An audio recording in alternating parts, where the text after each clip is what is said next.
नमस्कार, बहुत बहुत स्वागत है आपका। मैं हूं आपके साथ सपना दीपक मदेशा। बुलेटिन का आगाज करेंगे। पश्चिम बंगाल विधानसभा चुनाव 2026 के लिए प्रधानमंत्री नरेंद्र मोदी ने हल्दिया की धरती से ममता बनर्जी सरकार के खिलाफ मोर्चा खोल दिया है। पीएम मोदी ने अपने संबोधन में टीएमसी सरकार को निर्मम बताते हुए दावा किया कि इस बार भवानीपुर में भी वही इतिहास दोहराया जाएगा जो नंदीग्राम में 5 साल पहले हुआ था। साथ ही उन्होंने क्या कुछ कहा, आइए आपको सुनवाते हैं। नमस्कार। केमन आछि पूर्व मेदिनीपुरवासी। सबसे पहले मैं बरग भीमा शक्तिपीठ और चैतन्य महाप्रभु के चरणों में श्रद्धापूर्वक नमन करता हूं।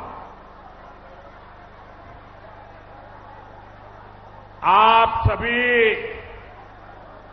जनता जनार्दन को भी प्रणाम करता हूं। मुझे बताया गया कि यहां लगातार बारिश होती रही है।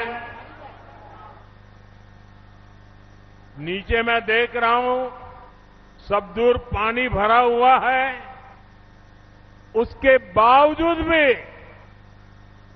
आप इतनी बड़ी तादाद में हम सबको आशीर्वाद देने के लिए आए।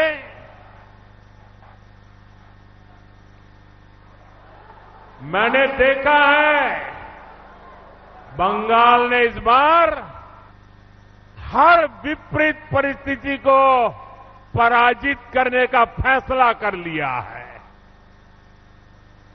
भारतीय जनता पार्टी का विजय ये उत्साह और उमंग में दिखाई देता है। बंगाल के मेरे प्यारे भाइयों बहनों, ये परिवर्तन की आंधी है। ये टीएमसी की निर्मम सरकार के जाने का ऐलान है। साथियों, मेदिनीपुर ने, नंदीग्राम ने 5 साल पहले बदलाव की राह दिखाई थी। अब पूरा पश्चिम बंगाल उसी परिवर्तन के रास्ते पर चल पड़ा है। जो कमाल 5 साल पहले नंदीग्राम ने किया था, इस बार वही हाल भवानीपुर में भी होने जा रहा है। पूरे बंगाल में होने जा रहा है। मेरे साथ बोलिए, पलटानो दरकार, पलटानो दरकार, पलटानो दरकार, पलटानो दरकार। साथियों, बंगाल का ये चुनाव सामान्य चुनाव नहीं है। ये बंगाल के वैभव को फिर से स्थापित करने का चुनाव है। ये विकसित बंगाल की नींव मजबूत करने का चुनाव है। और इसका पहला और सबसे बड़ा कदम होगा निर्मम सरकार की विदाई। निर्मम सरकार की विदाई करोगे ना? पूरी ताकत से बोलो, करोगे ना? पक्का करोगे? साथियों, ये विकसित बंगाल बनाने के लिए निर्मम सरकार का जाना बहुत जरूरी है। मैं ये क्यों कह रहा हूं, आप जरा गौर से सुनिएगा। साथियों, भारत आज तेज गति से प्रगति कर रहा है। दुनिया में सबसे तेज ग्रोथ भारत की है। इसका मतलब है कि देश के अनेक राज्य आज प्रगति की राह पर चल पड़े हैं, कुछ न कुछ अच्छा करने का प्रयास कर रहे हैं। लेकिन टीएमसी की निर्मम सरकार, देश तो आगे जा रहा है, निर्मम सरकार बंगाल को नीचे धकेल रही है, नीचे। जो बंगाल कभी भारत की प्रगति का आधार था, जो बंगाल कभी भारत की मैन्युफैक्चरिंग और व्यापार को मजबूती देता था, उसी बंगाल को टीएमसी विकास के सभी पैरामीटर्स में इतना नीचे लाई है, इतना नीचे लाई है। साथियों, इस स्थिति को मेदिनीपुर, तामलुक, हल्दिया से बेहतर और कौन जानता है। सदियों पहले भी ऐतिहासिक ताम्रलिप्त एक फलती फूलती पोर्ट सिटी थी। दुनिया भर के साथ यहां से व्यापार कारोबार होता था। हल्दिया आधुनिक भारत के बड़े औद्योगिक केंद्रों में से एक था, लेकिन बीते दशकों में हल्दिया की फैक्ट्रियों में सिर्फ ताले ही लटक रहे हैं, ताले। कभी देश भर से लोग हल्दिया काम के लिए आते थे, आज यहां से नौजवान अंडमान जा रहे हैं, उड़ीसा जा रहे हैं, काम की तलाश में दूसरे राज्यों की तरफ पलायन कर रहे हैं। टीएमसी की निर्मम सरकार में सिर्फ और सिर्फ घुसपैठियों की फैक्ट्री फली फूली है, दंगाइयों और अपराधियों की दुकानें फली फूली है। टीएमसी की निर्मम सरकार ने फर्जी डॉक्यूमेंट बनाना और पशुओं की तस्करी, यही इंडस्ट्री डेवलप की है। साथियों, ये इसलिए हुआ क्योंकि टीएमसी की राजनीति भय पर आधारित है।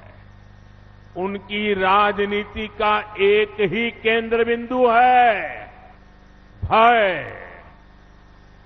डर दिखाओ, भय पैदा करो।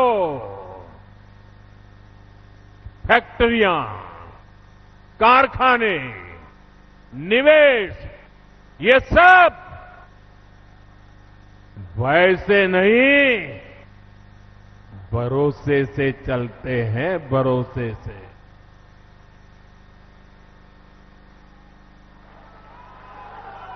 टीएमसी ने सिंडिकेट का गुंडा राज चलाया है, जहां कटमनी और कमीशन के बिना कुछ नहीं चलता। फैक्ट्रियां भी सिंडिकेट के गुंडा राज से नहीं, सिंडिकेट के भय से नहीं, अगर चलेगी तो सिर्फ और सिर्फ भरोसे से चल सकती है। और ये भरोसा कौन दे सकता है? ये भरोसा सिर्फ और सिर्फ बीजेपी ही दे सकती है। जिन जिन राज्यों में बीजेपी की सरकार है, वहां का विकास इस बात का भरोसा पैदा करता है कि बंगाल में भी हम ऐसा ही विकास करके दिखाएंगे और भरोसे के आधार पर करके दिखाएंगे, भय को विदाई देके रहेंगे। साथियों, तृणमूल की सरकार ने बंगाल के युवाओं के साथ जो किया, इसका पाप वो अगले 100 साल में भी नहीं धो पाएगी। टीएमसी ने बंगाल के युवाओं को डबल धोखा दिया है। यहां प्राइवेट सेक्टर का नामो निशान मिटा दिया।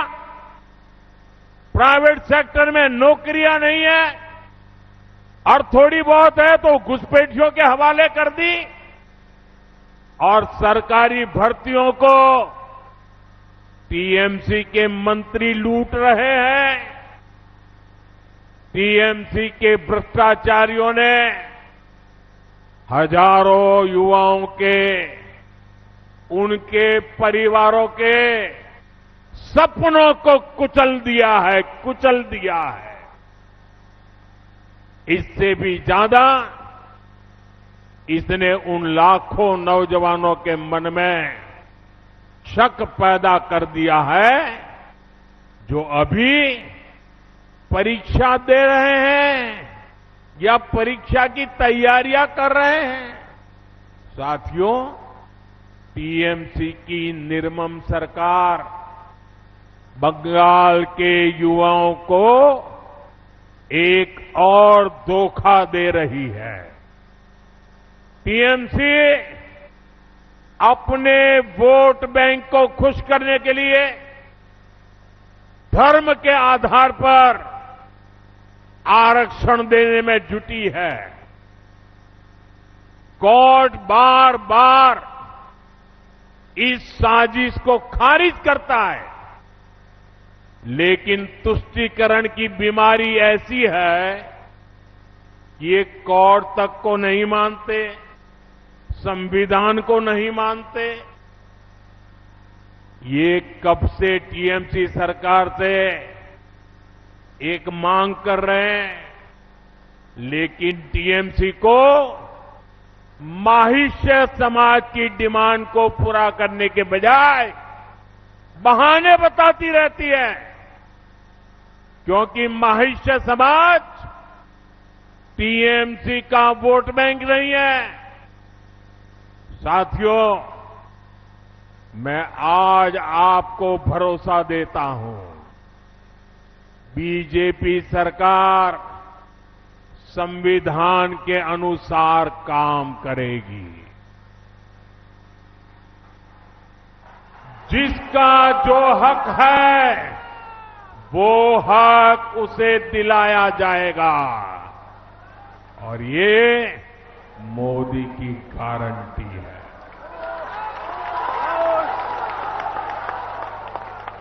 टीएमसी की चीट और चीटिंग वाली दुर्नीति, ये सब बीजेपी बंद करके ही रहने वाली है। सरकारी भर्तियां टाइम से हो, उनका एक कैलेंडर हो और हर भर्ती ट्रांसपेरेंट हो, कोई बिचौलिया नहीं, कोई कट कमीशन नहीं, कोई मेरा पराया नहीं, सब कुछ ट्रांसपेरेंट, ये पक्का किया जाएगा।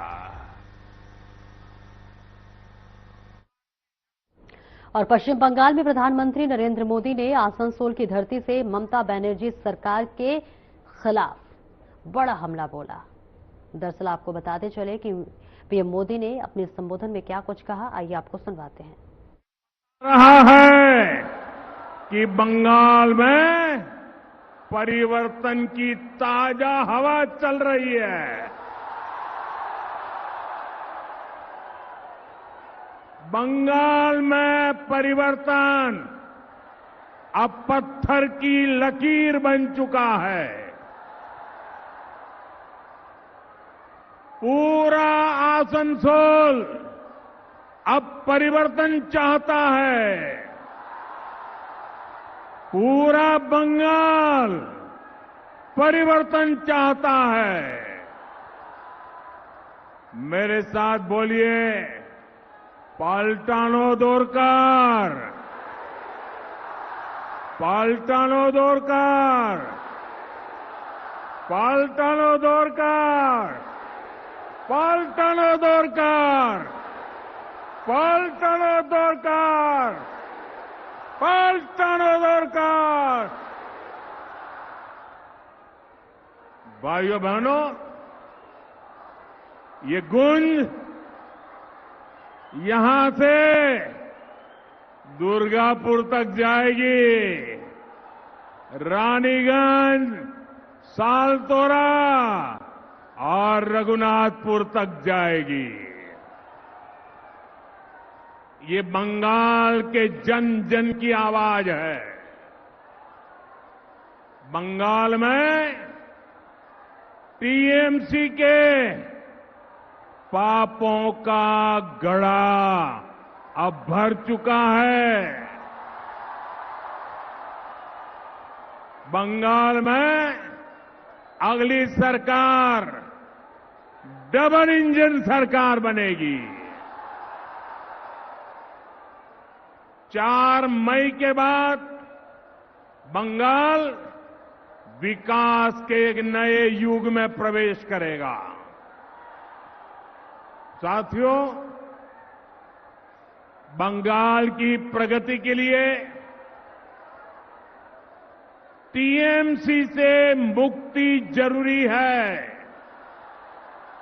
कि नहीं है? है कि नहीं है? टीएमसी जानी चाहिए कि नहीं जानी चाहिए? क्योंकि आज जब देश, पूरा देश तेज रफ्तार से आगे बढ़ रहा है, तृणमूल कांग्रेस बंगाल को पीछे धकेलने में लगी है।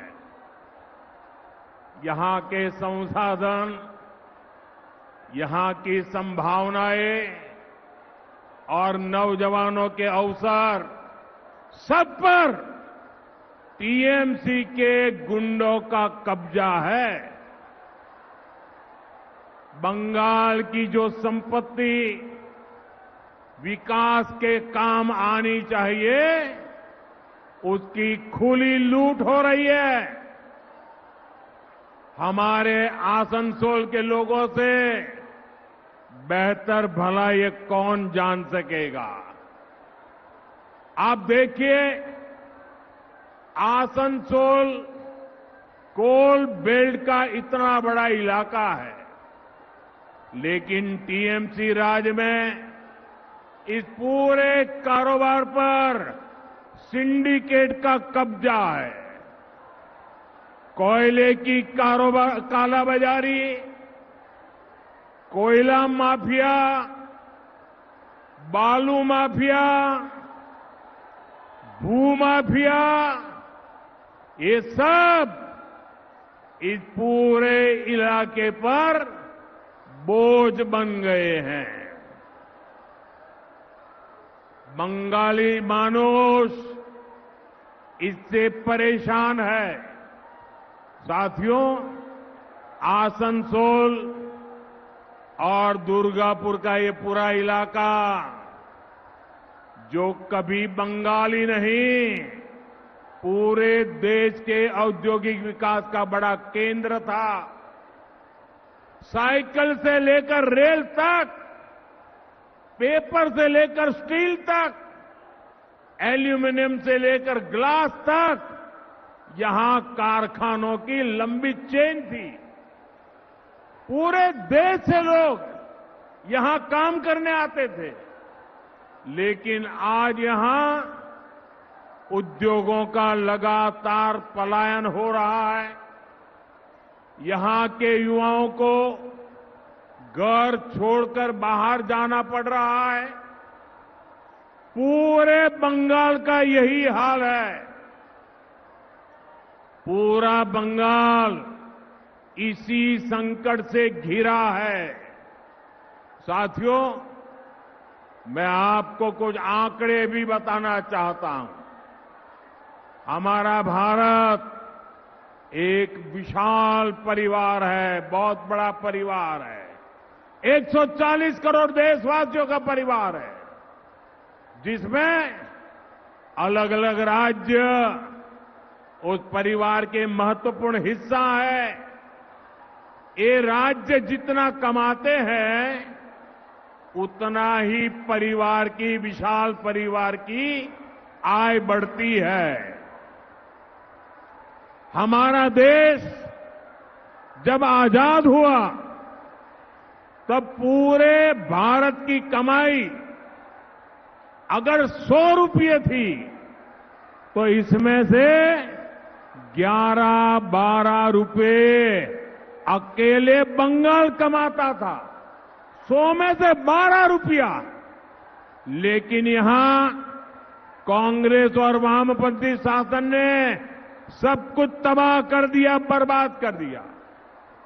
और इतना कम था तो 2011 में जब आपने टीएमसी को मौका दिया, तब देश की कमाई में बंगाल का हिस्सा घटकर 6 रुपये रह गया था। आपने टीएमसी पर विश्वास किया था कि वो हालात सुधारेगी, मां माटी मानुष के लिए कुछ करेगी। लेकिन टीएमसी ने तो बंगाल के साथ निर्ममता की सारी हदें पार कर दी। और आज क्या हालत है? आज अगर देश 100 रुपये कमाता है, तो बंगाल का योगदान सिर्फ 5-5.5 रुपये रह गया है। कभी 12 रुपया 100 में से, आज 5 रुपया 100 में से। साथियों, एक आम बंगाली, इसकी आमदनी लगातार कम हो रही है। और टीएमसी के विधायकों और टीएमसी के मंत्रियों के, टीएमसी के टोलाबाजों के, टीएमसी की सिंडिकेट के बंगले बड़े बड़े हो रहे हैं। जिस बंगाल में आसनसोल जैसा सामर्थ्यवान शहर हो, जहां इतनी बड़ी संख्या में उद्यमी हो, उस बंगाल को टीएमसी का कुशासन नहीं, बीजेपी की गुड गवर्नेंस चाहिए। साथियों, ये बीजेपी सरकार है जो मेड इन इंडिया को सपोर्ट करती है। ये बीजेपी सरकार है जो देश में मैन्युफैक्चरिंग बढ़ाने के लिए नीतियां बनाती है। ये बीजेपी सरकार है जिसने उद्योगों की अड़चनें, जो कानून रुकावट बने थे, कितने ही पुराने कानूनों को समाप्त किया है। इसलिए साथियों, ये चुनाव सिर्फ सरकार बदलने का चुनाव नहीं है। ये आसनसोल को फिर से उसकी पुरानी औद्योगिक शक्ति लौटाने का चुनाव है। ये माफिया राज से मुक्ति पाने का चुनाव है। और ये काम सिर्फ बीजेपी एनडीए सरकार ही कर सकती है।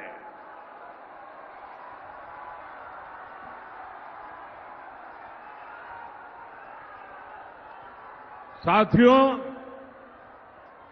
बीते कई दशकों में बंगाल ने हर पार्टी पर विश्वास करके देखा।